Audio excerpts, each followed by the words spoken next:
recipes, like, wouldn't recipes be something that is consumable by like specific player characters in game, for instance? If you read a recipe, it's not like you get to save it or keep it, right? You do get to keep it. Really? Yes, you unlock it, basically. So you have a recipe list, and a lot of them work by discovery, so not everybody's able to unlock them. The main point that isn't yet really settled in the guild is how we're going to do the resource management. The ideal would really be that everybody provides their own materials for their orders, but we know who can make what. And it would come really down to the cost of the fuel. So the things that can only be bought at the merchants. So far the costs seem very low. But as we progress in level, it's kind of difficult to see how much it's going to cost. If it's going to cost a very high amount, we might have to look into regulating certain things. But that'll have to come post-launch. Yes, that's a decision that is going to have to come post-launch, because we can't see it in the stress test, we can't really see it in the beta. Right now, I think it could come from probably pooling and saying, okay, if let's say our local armor smith is spending 10 silvers a week making armor for the guild, then we might want to look into seeing a plan to reimburse that. But if it doesn't come to that, and it's just a couple of coppers here and there, I really think that it's an investment that our members should really do. So if a character or somebody has a character, for instance, in the militia, are they required to take one of the smithing disciplines? Nope.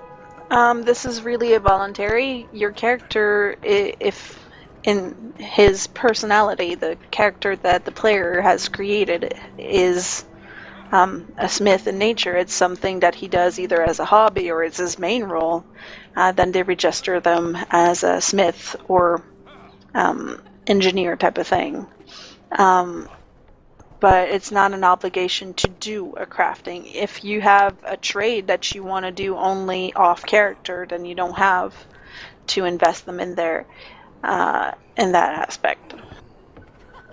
I guess one of the big things is that because all of the weapons and whatnot and armor, they are very like generic. Everyone gets a certain set of armor or can get a certain set of armor when they hit a certain level. However, a lot of the more specialized and, for lack of a better word, kick-ass armor sets or weapon skins are going to be by crafters.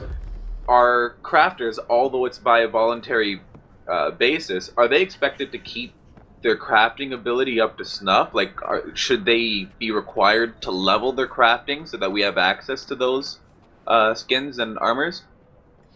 I wouldn't push for a requiring of it right now, because it could be a big investment and not everybody's as into it. We don't want the guild to feel like they have to do for the game to become too much work compared to a lot of fun for them. So we really want to have an environment that's fun, but we would like for those who have crafting for the members to give a list of what they can do. So you don't have a bunch of members asking for pieces of equipment that are not available at the moment. And for players to say, okay, don't go and boast your character as a master smith if you can't make anything past the first tier of equipment. Yeah, that's a fair thing there. So anybody with a character sheet already made up to say, oh, I'm a master smith, like, tone it down a bit and actually change it as you get more skilled. Exactly. Because it wouldn't be fair to say, oh, I'm a master smith, but then none of our members can actually get high quality equipment as they level up because our smiths aren't able to. To say they're masters at repair, that can be acceptable because repairs isn't something that is part of the game kind of schematics. You have to go get your armors repaired. So if you want to do it ICly only, that's fine. But for the creation of armor, weapons, food, any craft item, really, go with game mechanics on that, because otherwise it's completely gonna diverge from reality.